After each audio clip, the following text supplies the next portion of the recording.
Hello, j'espère que vous allez tous très bien. Ça me fait bizarre de revenir. Ça fait 2 semaines et demie que j'ai rien filmé.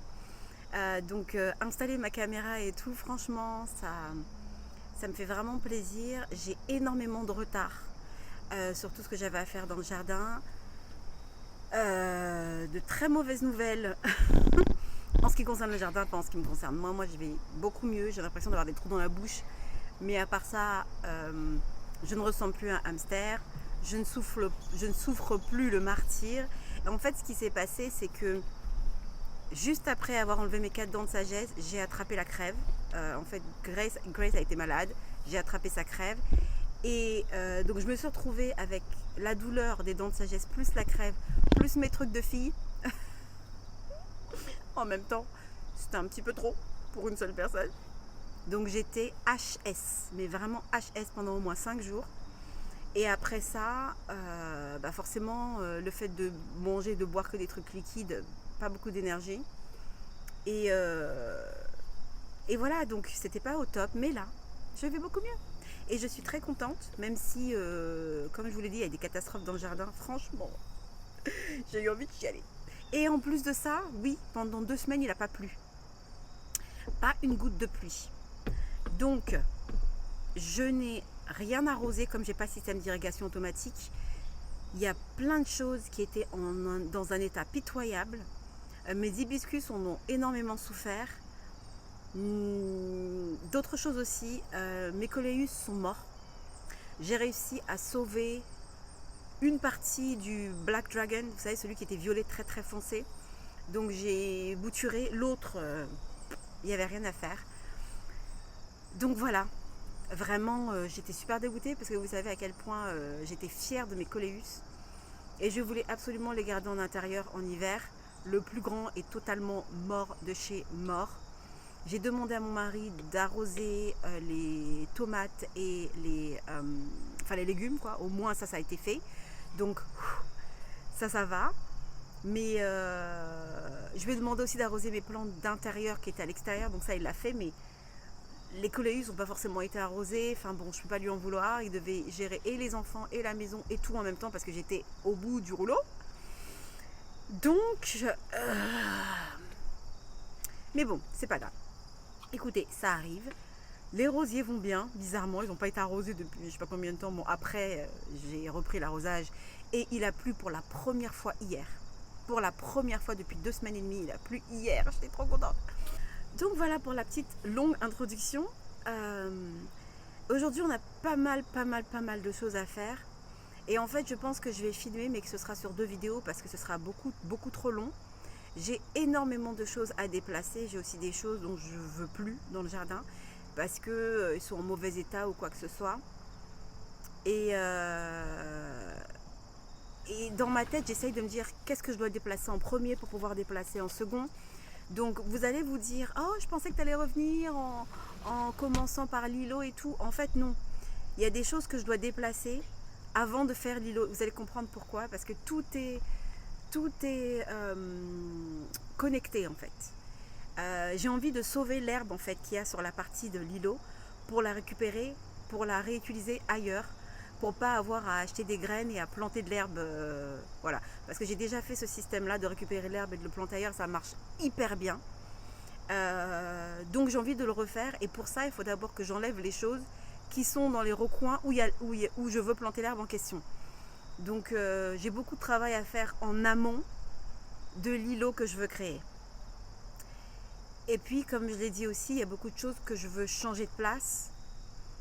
Donc ça va vraiment être un travail de ce que je vais mettre où, ce qui va aller où, ce qui doit être déplacé où. Donc il y a beaucoup de paramètres. Et d'ailleurs j'aimerais vous faire une vidéo différente de ce que je fais d'habitude où je vous explique, où je vous donne on va dire quelques conseils d'apprenti, parce que je ne suis pas du tout une spécialiste, de comment créer son jardin, parce qu'il y a des choses que moi j'apprends en faisant. C'est un petit peu, ça devrait être je pense que je vais ajouter ça sur ma chaîne, j'apprends en faisant.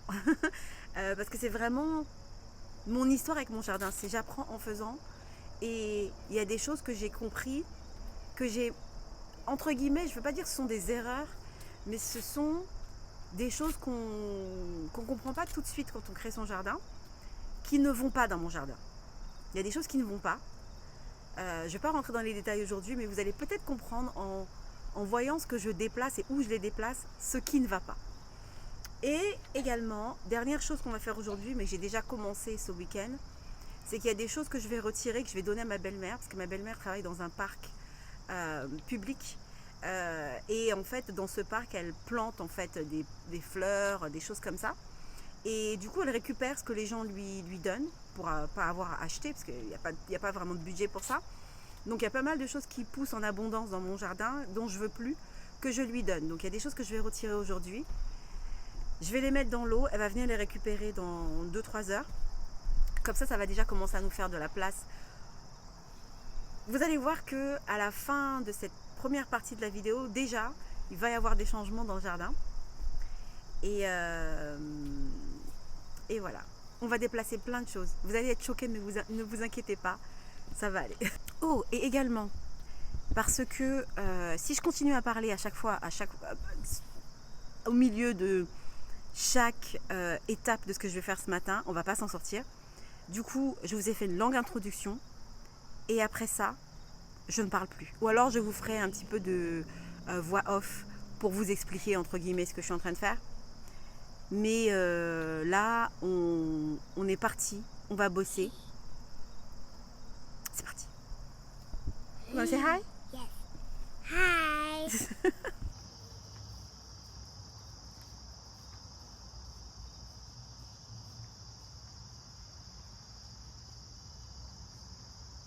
Take this one.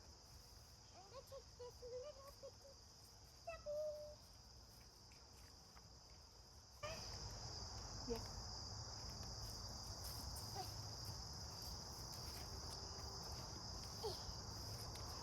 Get the other one. Okay.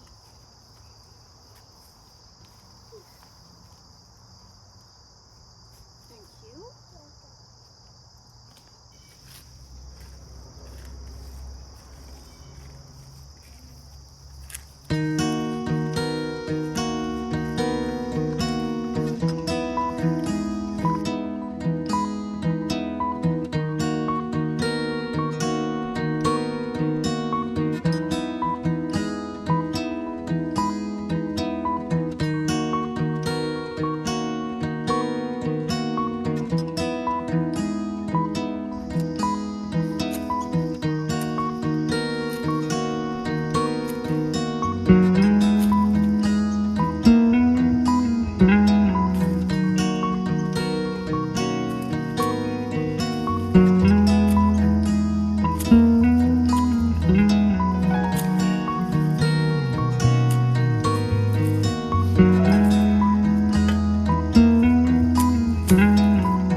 Daddy, you need to stop worrying when you're not even a warrior.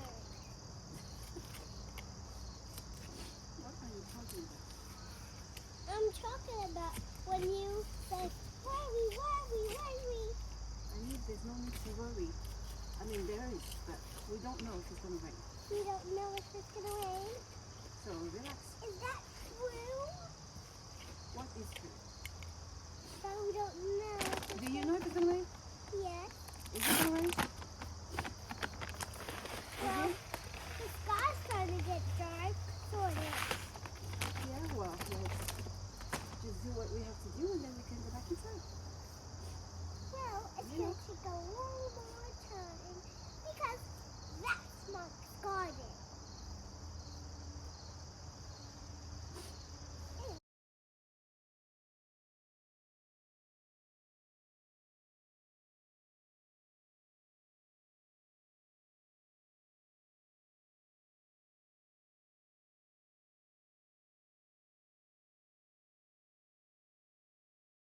Ok, je fais une pause dans ce que je suis en train de faire pour quelques secondes pour vous expliquer quelque chose. Alors en fait, vous avez dû remarquer que je viens de retirer les ostas qui ont poussé. Franchement, je les ai pas plantés, je sais pas d'où ils viennent. C'est la première fois que j'ai eu des ostas qui poussaient juste devant le cabanon. Et en fait, je ne les veux pas du tout là. Mais alors vraiment pas du tout. En plus, ils ont poussé à un endroit qui ne m'arrangeait pas. Bref, du coup, ce que je vais faire, c'est que je vais les planter ici. Et il faut que je vous explique parce que vous allez trouver ça très bizarre ce qui se passe ici. J'ai déplacé pas mal de choses déjà ce week-end, dont cet arbre qui est un maple tree. Oh, c'est comment on appelle ça, un maple tree? Bref, je vais vous mettre le nom. Je connais le nom en français, mais je l'ai juste oublié. Et en fait, là où il était planté, il avait beaucoup trop de soleil. C'est pour ça que les feuilles sont un peu brûlées comme ça. Et pareil, comme c'est un bébé, c'est un arbre vraiment que j'ai eu tout petit, qui a d'ailleurs bien grandi. Il avait besoin de beaucoup d'eau et il n'a pas été arrosé depuis pas mal de temps, donc forcément ça ne lui faisait pas du bien. Et en fait, ce que j'ai décidé, c'est de planter ici. Mais vous allez vous dire, il est en plein milieu de l'herbe. Ce qui est parfaitement normal. En fait, c'est stratégique. Je veux agrandir cet espace. Donc à partir de là, vous ne voyez rien parce que mon doigt n'est pas bien mis. Voilà, à partir de là, je vais faire ceci. Vous voyez, je vais agrandir. Du coup, j'ai délimité la largeur par rapport à l'endroit où j'ai placé l'arbre. Et donc, mon idée, c'est de juste faire ça pour avoir une idée de justement la largeur de l'arrondi. Comme ça, je pourrais creuser plus tard quand j'aurai le temps de m'occuper de cet endroit-là. Mais mon but, c'est qu'ici, ce soit une répétition de ce qu'il y a juste derrière le patio, c'est-à-dire hosta, un mélange d'hosta et de fougères. Deux choses, j'ai récupéré des fougères qui ont poussé en dessous du pommier que j'ai également changé de place, je vais vous montrer où. Je les ai plantées, pas là, je les ai plantées sur le côté autour en fait de là où j'ai mis les pierres. Je me suis dit que ce serait mignon qu'il y ait des fougères qui poussent au milieu des pierres comme ça, juste avant le gravier, ça peut être mignon. Donc cette première partie de fougères que j'ai récupérée, je les ai plantées là-bas, surtout que là-bas c'est plutôt ombragé, que ce sera parfait pour eux. J'ai d'autres fougères qui ont poussé encore en plein milieu de je ne sais où, j'ai toujours des fougères qui poussent je ne sais où. Et ces fougères-là vont aller au milieu des ostas. Donc là, ce que je vais faire, c'est que les ostas que je viens de récupérer, je vais les planter là. Et ensuite, quand j'aurai récupéré les fougères, peut-être que je le ferai aujourd'hui. C'est possible que je le fasse avec vous aujourd'hui, mais je ne suis pas encore sûre. J'ai tellement de choses à faire qu'il faut que j'organise les choses dans ma tête. Et je les planterai au milieu pour que ça fasse une espèce de répétition de ce qu'il y a de l'autre côté, parce que c'est vraiment un de mes endroits préférés du jardin. Les ostas qui poussent avec les fougères qui poussent au milieu, c'est juste incroyable, c'est trop beau. Donc voilà le plan. Donc il y a un mélange de... C'est un peu le bordel, mais c'est un bordel... C'est pas un bordel dans ma tête. Je sais exactement ce que je vais faire. Et cet espace-là, vous verrez, sera l'un des plus jolis du jardin quand ce sera terminé. Donc, entre autres, il y a d'autres choses que je vais planter ici. Je vais aussi mettre des bébés hortensia que j'ai qui poussent. Mais ça, ce sera pour plus tard quand j'aurai vraiment bien creusé l'arrondi. Donc, je pense que il est fort probable que je fasse ce travail cette semaine. Parce que vu que c'est le début de l'automne, il y a pas mal de choses qu'il faut que je fasse maintenant pour être sûr que ça puisse fleurir au printemps et à l'été prochain. Et voilà. Cette deuxième partie des hostas, parce que vous savez que cette partie-là doit partir. C'est une des parties dont je dois m'occuper aussi avant de faire l'îlot. Pourquoi ? Parce que tout ça va être couvert d'herbe. Cette partie-là va s'arrêter ici. Et tout ça va être couvert d'herbe. Et l'herbe, je vais la récupérer quand je vais faire l'îlot. Donc voilà pourquoi je dois d'abord faire certaines choses avant. Ces hostas-ci vont être déplacés en dessous d'un arbre qui est devant la maison. Ce qui fait que j'ai encore pas mal de choses à faire avant de faire l'îlot. Mais voilà, ça faisait longtemps, hein. Ça faisait longtemps ce prix, on adore. Bon allez, je continue à travailler.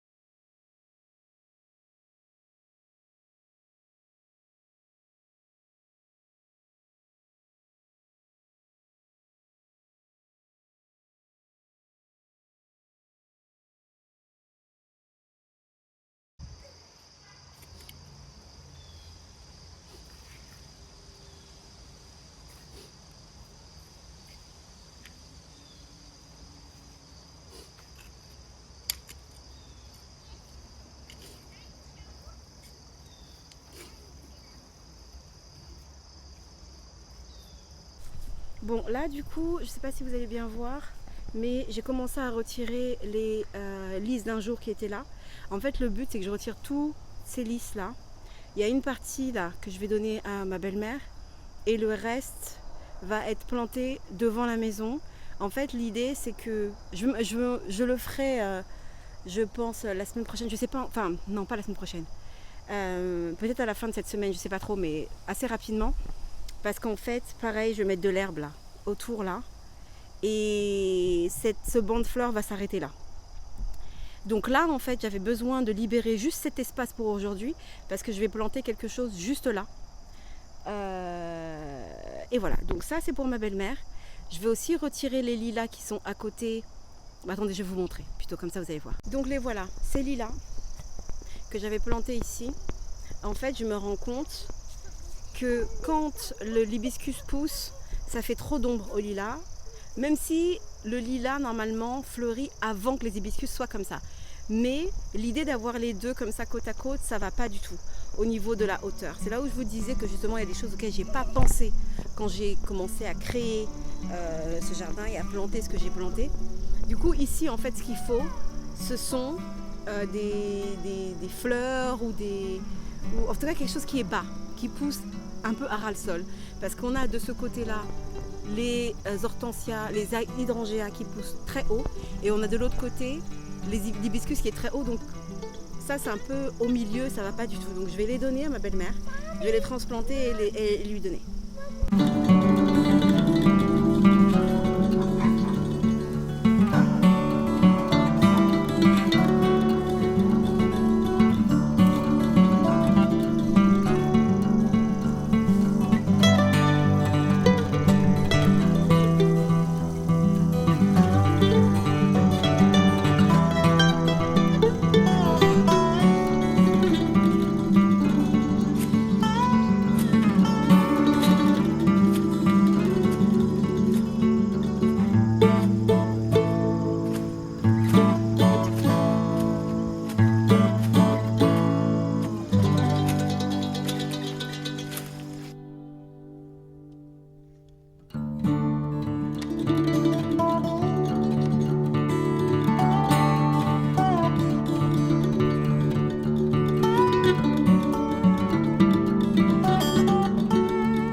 J'ai dû couper pour un moment parce que j'avais plus de batterie. Ça s'est complètement éteint.